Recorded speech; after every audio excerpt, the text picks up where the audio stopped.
DM news Gujarati. Bhabhar ગૌરવ પંથ Vav road પર દબાણ સર્વે પાલિકાએ હાથ ધર્યું. દબાણના કારણે ટ્રાફિક સમસ્યાની લેખિતમાં પાલિકામાં અરજીને લઈ દબાણ સર્વે હાથ ધરાયું. ભાભરના ગૌરવ પંથ વાવ રોડ પર દબાણ સર્વે પાલિકાએ હાથ ધરાયું. દબાણોના કારણે ટ્રાફિક સમસ્યાની લેખિતમાં પાલિકામાં રજૂઆતને લઈ સર્વે હાથ ધરાયું. વાવ રોડ પર દુકાનોની કિંમત 50 લાખથી 80 લાખ સુધીની છતાં સીડીઓ બહાર કેમ તેવા અનેક સવાલો. ભાભર વાવ રોડ પર આવેલ મોટા ભાગની સીડીઓ અને શેડ પાલિકાની હદમાં છતાં બહાર. ભાભર વાવ સર્કલ પર આવેલા ગૌરવ પંથ પર દબાણનો રાફડો ફાટ્યો હતો, જેમાં ભાભરના જાગૃત નાગરિકો દ્વારા વાવ રોડ પરના દબાણોના કારણે ટ્રાફિક સમસ્યાને લઈ વિદ્યાર્થીઓ, મહિલાઓ તેમજ વડીલો સહિતને ભારે ટ્રાફિકના કારણે હેરાનગતિ ભોગવવી પડતી રહી છે. ત્યારે વાવ રોડના હાઈવે પર રોડના સેન્ટરથી 14 મીટરમાં આવતા દબાણો હટાવવા માટે ભાભર નગરપાલિકામાં લેખિતમાં રજૂઆત કરવામાં આવી હતી, જેના પગલે આજે પાલિકાના કર્મચારીઓ દ્વારા સર્વે હાથ ધરવામાં આવ્યો હતો, જેમાં રોડની મધ્ય સેન્ટરથી લઈ અને ડિવાઈડરના મધ્ય સેન્ટરથી બંને સાઈડ 14 મીટરનું માપ રાખવામાં આવેલ છે. છતાં જેમાં વાવ રોડ પર બનાવેલ કેટલીક દુકાનોના છતો, ઓટલા અને સીડીઓ દબાણમાં આવેલ હોવાનું જણાઈ આવતા પાલિકાના કર્મચારીઓ દ્વારા 14 મીટરનું માપ કરી લાલ કલરથી એરો મારવામાં આવતા દબાણકારોમાં ફફડાટ ફેલાઈ જવા પામ્યો હતો. આ દબાણો શું તૂટશે ખરા તે પણ એક મોટો સવાલ ઊભો થયો છે. ભાભર વાવ રોડ પર આવેલ મોટા ભાગની દુકાનો સહિત શોપિંગોમાં બહારના ભાગે લોખંડની સીડીઓ, શેડ સહિત ઓટલા રોડ પર આવેલા છે. 14 મીટરની અંદર છે અને 30 ફૂટની લઈને 50 ફૂટ સુધીની દુકાનોની લંબાઈ આવેલી છે, પરંતુ છતાં સીડીઓ બહાર કેમ મૂકવામાં આવે છે એવા અનેક સવાલો ઊભા થઈ રહ્યા છે. અને એમાં પણ એક દુકાનની કિંમત 30 લાખથી લઈ 80 લાખ રૂપિયા સુધીની આવેલી છે, છતાં સીડીઓ જાહેર રસ્તા પર કેમ પાલિકાના તંત્ર દ્વારા સર્વે કામગીરીમાં હાથ ધરવામાં આવી તો છે, પરંતુ દબાણો હટાવવામાં આવશે ખરા એવા અનેક સવાલો લોકમુખે ઉઠી રહ્યા છે. બ્યુરો રિપોર્ટ ગોપાલ કે પૂજારા, ભાભર, બનાસકાંઠા. રાજકોટ જિલ્લાના ઉપલેટાના ગઠાળા ગામે ખેતરમાં દીપડો દેખાયો, લોકોમાં ભયનો માહોલ. રાજકોટ જિલ્લાના ઉપલેટાના ગઠાળા ગામે ખેતરમાં દીપડો દેખાયો. ખેડૂત એમના ખેતરમાં કામ કરી રહ્યા હતા તે સમયે દીપડો દેખાયો હતો. ખેડૂત દ્વારા ઉપલેટા ફોરેસ્ટ વિભાગને કરાઈ જાણ. ઉપલેટા ફોરેસ્ટ વિભાગ દ્વારા ગઠાળા ગામના ભાવેશ પંપાણીયાના ખેતરમાં મુકાયું પાંજરું. દીપડાને પાંજરે પૂરવા માટે મુકાયું પાંજરું. દીપડો દેખાતા ખેડૂતોમાં ફફડાટ ફેલાયો. Bureau report Bhavesh Gohil, Upleta. ઉપલેટા તાલુકાના ગઢાળા ગામના પૂર્વ સરપંચ નારાયણભાઈ આહિર આજે છેલ્લા 6 માસથી ગઢાળા ગામ અને આજુબાજુ વિસ્તારમાં દીપડાનો ભયંકર ત્રાસ હોય, જેથી આજે 6 માસની અંદર ગઢાળા ગામના 6 જેટલા પશુઓના મરણ કરેલ છે. ત્યારે ખેડૂતોમાં પણ ભયની લાગણી ફેલાણી છે. ગઈકાલે ભાવેશભાઈ ભીખાભાઈ પપાણિયા જેઓની વાસરડીનું ગઈકાલે મારણ કરેલ હોય, જેથી ફોરેસ્ટ ખાતાના અધિકારીઓએ ત્યાં પાંજરા મૂકવાની વ્યવસ્થા પણ કરેલ છે. આજે અનેક વખત પાંજરા મૂકાણા, પરંતુ દીપડો પાંજરાની અંદર આવતો નથી, જેથી ખેડૂતોમાં ખૂબ જ ભયની લાગણી ફેલાણી છે અને આ દીપડો વહેલી તકે પકડાઈ જાય એવી ગામ લોકોની માગણી છે. ઉપલેટા નગરપાલિકા દ્વારા આયોજિત 10મા તબક્કાના સેવા સેતુ કાર્યક્રમનું આયોજન કરાયું. ઉપલેટા નગરપાલિકા દ્વારા આયોજિત 10મા તબક્કાનું સેવા સેતુ કાર્યક્રમનું આયોજન કરાયું.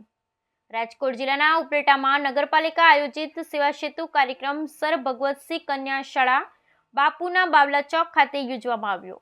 રાજ્ય સરકારની પ્રજાલક્ષી યોજનાઓનો લાભ પ્રજાને સતત મળતો રહે અને વહીવટમાં કાર્યક્ષમતા, પારદર્શકતા, સંવેદનશીલતા તથા જવાબદારીપણું સક્ષમ બને તે માટેના ગુજરાત સરકારના સંકલ્પને સાકાર કરવાના સેવા સેતુ 10મા તબક્કાના અભિયાન અંતર્ગત ઉપલેટા નગરપાલિકા તરફથી સેવા સેતુ કાર્યક્રમ યોજવામાં આવેલ, જેમાં આધાર કાર્ડ સંલગ્ન મોબાઈલ નંબર પરિવર્તન, રાશન કાર્ડમાં નામ દાખલ કરવું, નામ કમી કરવું, કુંવરબાઈનું મામેરું, સહાય યોજના, કસ્તુરબા પોષણ સહાય યોજના, દિવ્યાંગતા પ્રમાણપત્ર, હેલ્થ વેલનેસ કાર્ડ, આવકના દાખલા, રહીશના દાખલા, ઘરેલું નવા વીજ જોડાણ માટેની અરજીઓ, આધાર કાર્ડનું બેંક એકાઉન્ટ સાથે જોડાણ, મોબાઈલ નંબર બેંક એકાઉન્ટનું જોડાણ, પ્રધાનમંત્રી જીવન જ્યોતિ યોજના ઓનલાઈન અરજી જેવી સેવાઓ વિશે માહિતીઓ આપવામાં આવી હતી. આ સેવા સેતુ કાર્યક્રમમાં બહોળી સંખ્યામાં લોકો એ લાભ લેવા પહોંચ્યા હતા. આ કાર્યક્રમમાં ચીફ ઓફિસર નીલમબેન ઘેટિયા, મામલતદાર મહેશ ધનવાણી સહિતના રાજકીય સામાજિક અગ્રણી હાજર રહ્યા હતા. આ કાર્યક્રમને સફળ બનાવવા નગરપાલિકાના ચીફ ઓફિસર તેમજ સભ્યો દ્વારા જહેમત ઉઠાવવામાં આવી હતી. ચીફ ઓફિસર ઉપલેટા નગરપાલિકા આજે ઉપલેટા શહેરના સેવા સેતુ કાર્યક્રમના 10મા તબક્કાનું આયોજન ભગવતસિંહજી કન્યાશાલા ખાતે થયેલ છે. આ કાર્યક્રમને સવારના 9 થી સાંજના 5 વાગ્યા સુધી વિવિધ સરકારશ્રીની યોજનાઓનો લાભાર્થીઓ લાભ લે તેમજ આવકના દાખલા, રહીશના દાખલા તેમજ અન્ય યોજનાઓનો લાભ લોકો બહોળા પ્રમાણમાં લે એ માટે સેવા સેતુ કાર્યક્રમનું આયોજન કરવામાં આવેલ છે. આ કાર્યક્રમ સવારના 9 વાગ્યે માનનીય ધારાસભ્ય શ્રી મહેન્દ્રભાઈ પાડલિયા સાહેબ, મામલતદાર સાહેબ શ્રી ની ઉપસ્થિતિમાં દીપ પ્રાગટ્ય કરી અને પ્રજાને આ યોજનાઓનો લાભ માટે ખુલ્લો મૂકવામાં આવેલ છે. તો શહેરના તમામ વોર્ડના નાગરિકો બહોળા પ્રમાણમાં આ કાર્યક્રમનો લાભ લે એ માટે મારી સૌને અપીલ છે. થરાદ ડેપો ખાતે તાલુકા આરોગ્ય કેન્દ્ર થરાદ દ્વારા હેલ્થ ચેકઅપ કેમ્પનું આયોજન કરવામાં આવ્યું. આજરોજ થરાદ ડેપો ખાતે તાલુકા આરોગ્ય કેન્દ્ર થરાદ દ્વારા હેલ્થ ચેકઅપ કેમ્પનું આયોજન કરવામાં આવેલ, જેમાં તાલુકા હેલ્થ ઓફિસર શ્રી જેપાલ સાહેબ તેમજ રામજીભાઈ પટેલ, CHO શ્રી કિરણભાઈ પંડ્યા, છાયાબેન બુચિયા તેમજ જયેશભાઈ પંડ્યાની ટીમ દ્વારા ડ્રાઈવર, કંડક્ટર, મિકેનિક તેમજ વહીવટી સ્ટાફ મળી કુલ 104 કર્મચારીઓનો હેલ્થ ચેકઅપ કરવામાં આવ્યું, જેમાં ડેપો મેનેજર શ્રી કપિલભાઈ ચૌહાણ દ્વારા પોતાનું હેલ્થ ચેકઅપ કરાવી કર્મચારીઓને ચેકઅપ કરવા માટે પ્રોત્સાહિત કરેલ. થરાદ જનતા હાઈસ્કૂલ અને આર્ટ્સ એન્ડ કોમર્સ કોલેજ ખાતે ગુજરાત રાજ્ય યોગ બોર્ડ દ્વારા વ્યસન મુક્તિ અભિયાન અંતર્ગત વિદ્યાર્થીઓને વ્યસન મુક્તિ વિશેની સમજણ આપવા માટેનો કાર્યક્રમ યોજાયો હતો. થરાદ જનતા હાઈસ્કૂલ અને આર્ટ્સ એન્ડ કોમર્સ કોલેજ ખાતે ગુજરાત રાજ્ય યોગ બોર્ડ દ્વારા વ્યસન મુક્તિ અભિયાન અંતર્ગત વિદ્યાર્થીઓને વ્યસન મુક્તિ વિશેની સમજણ આપવા કાર્યક્રમ યોજાયો હતો. સમગ્ર ભારતભરમાં વ્યસન મુક્તિ અભિયાન ચાલી રહ્યું છે, ત્યારે દેશના તમામ રાજ્યોમાં વ્યસન મુક્તિના કાર્યક્રમો યોજાઈ રહ્યા છે.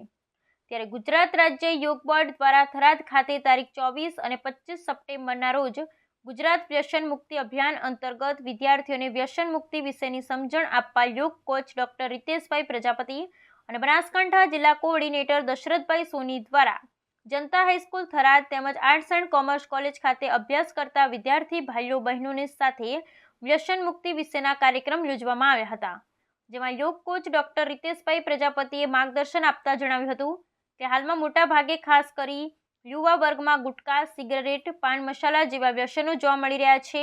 ત્યારે આવા વ્યસનો કરવાથી યુવા પેઢીમાં ગંભીર પ્રકારની બીમારીઓ ઘૂસી જતી હોય છે, જેમાં ખાસ કરી કેન્સરની બીમારી વધુ જોવા મળી રહી છે. ત્યારે આવા વ્યસનોથી દૂર રહેવા અપીલ કરી હતી અને વધુમાં જણાવ્યું હતું કે સરહદી વિસ્તારમાં સામાજિક પ્રસંગોમાં પણ અમુક બાબતોના નશાકીય પદાર્થો તેમજ બીડી, તમાકુ જેવા વ્યસનો જાહેરમાં પીરસવામાં આવી રહ્યા છે. તેવા નશીલા પદાર્થોને સંપૂર્ણપણે બંધ કરવા જોઈએ જેવી વ્યસન બાબતોની સમજણ આપવામાં આવી હતી અને સવાર સાંજ સમય આધારિત દરેક વિદ્યાર્થી યોગ કરવો જેથી શરીર સ્વચ્છ અને નિરોગી રહે તેવું માર્ગદર્શન આપવામાં આવ્યું હતું, જેમાં સ્કૂલ, કોલેજના શિક્ષક, સ્ટાફગણ તેમજ વિદ્યાર્થીઓ ઉપસ્થિત રહી વ્યસન નહીં કરવાના શપથ લીધા હતા. થરાદ નગરપાલિકા વિસ્તારના છત્રપતિ શિવાજી નગર સેવા સદન ખાતે 10મા તબક્કાનો સેવા સેતુ કાર્યક્રમ યોજાયો. નિકાલનો નહીં પરંતુ ઉકેલનો અભિગમ એટલે સેવા સેતુ કાર્યક્રમ. થરાદ ખાતેથી કુલ 4389 રજૂઆતનો હકારાત્મક નિકાલ લાવતું બનાસકાંઠા વહીવટી તંત્ર.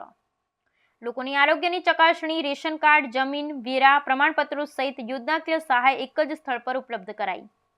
સરકારશ્રી દ્વારા તારીખ 17 સપ્ટેમ્બરથી સેવા સેતુના 10મા તબક્કાનો પ્રારંભ કરવામાં આવ્યો છે, જેમાં સરકારના 13 વિભાગોની વિવિધ 55 જેટલી સુવિધાઓનો સીધો લાભ નાગરિકોને એક જ સ્થળે આપવામાં આવી રહ્યો છે.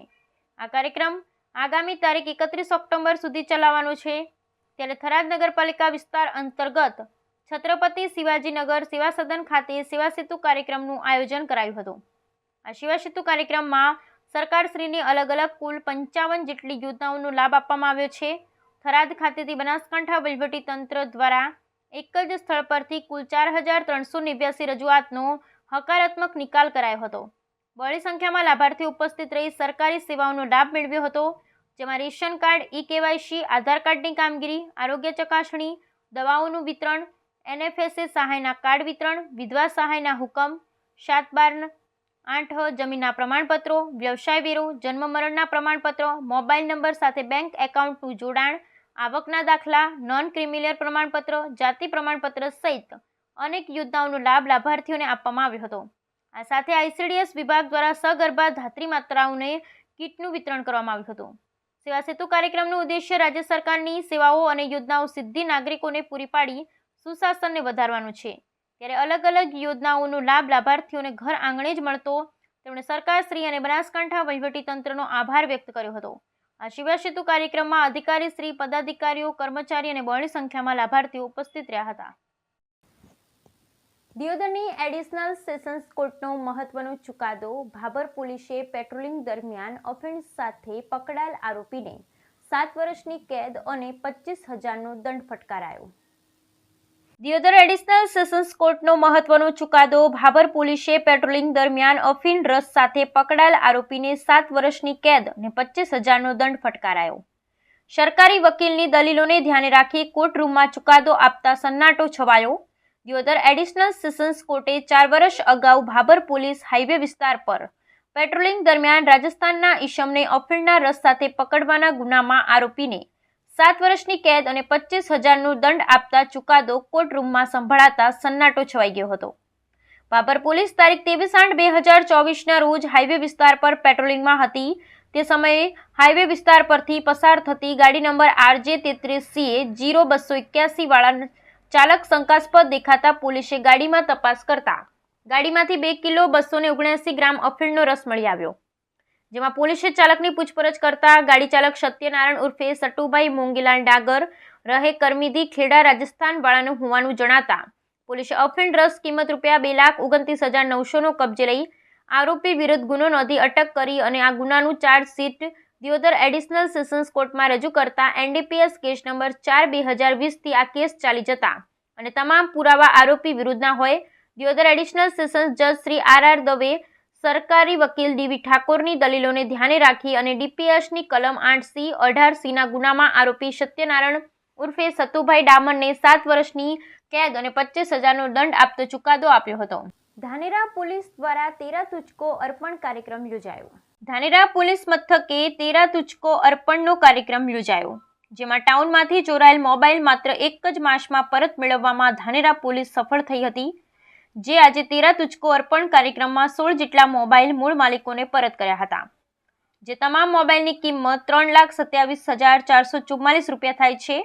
મોબાઈલ પરત મળતા અરજદારોમાં અનેરી ખુશી જોવા મળી હતી અને પોલીસની કામગીરીને વખાણી હતી. તો કેટલાક અરજદારોએ ધાનેરા PI AT પટેલને શાલ ઉઢાડીને સન્માન કર્યું હતું. સરકારશ્રીનો એક પ્રોગ્રામ છે કે 13 તુચકો અર્પણ, જેમાં પોલીસ સ્ટેશનમાં કબજે લેવામાં આવેલા જે વાહનો હોય છે તેમનો મુદ્દામાલ હોય છે, ચોરીનો મુદ્દામાલ હોય છે કે ગુમ થયેલો કોઈ મુદ્દામાલ હોય છે.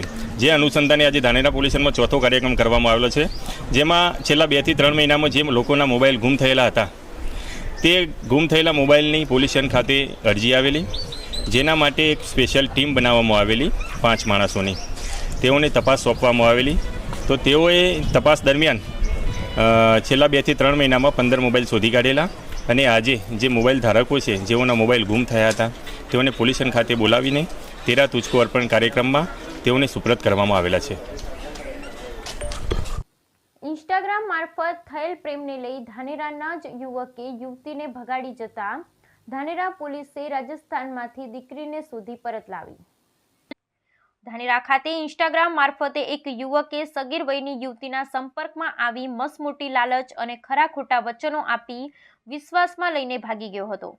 જેની ફરિયાદ ધાનેરા ખાતે દાખલ થતા ધાનેરા પોલીસે પરિસ્થિતિની ગંભીરતા સમજી જિલ્લા પોલીસ વડાના માર્ગદર્શન હેઠળ એક્ટિવ થતા આખરે ધાનેરાથી 150 કિલોમીટર દૂર રાજસ્થાનની હદમાંથી યુવતીને પરત લાવી હતી.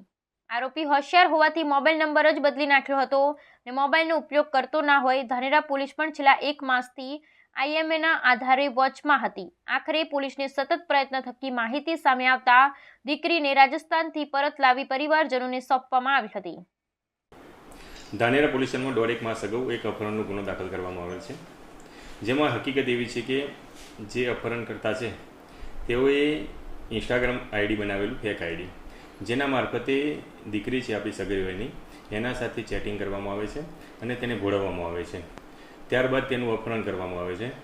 તો જે અપહરણકર્તા અને ભોગ બનનાર બંને કોઈ મોબાઈલ નંબરનો યુઝ કરતા હોતા નથી. પછી તપાસ કરવામાં આવે છે, એસપી સાહેબને જાણ કરવામાં આવે છે.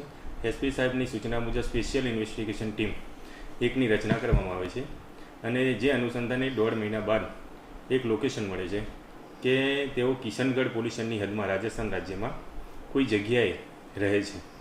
જે તો તાત્કાલિક રાત્રિના 2 વાગે એસપી સાહેબની સૂચના મુજબ ટીમ મોકલવામાં આવે છે અને એમને ઝડપી લેવામાં આવે છે અને અપહરણકર્તાના ચુંગાલમાંથી દીકરીને હેમખેમ પાછી લાવીને તેના પરિવારજનોને સોંપવામાં આવેલી છે.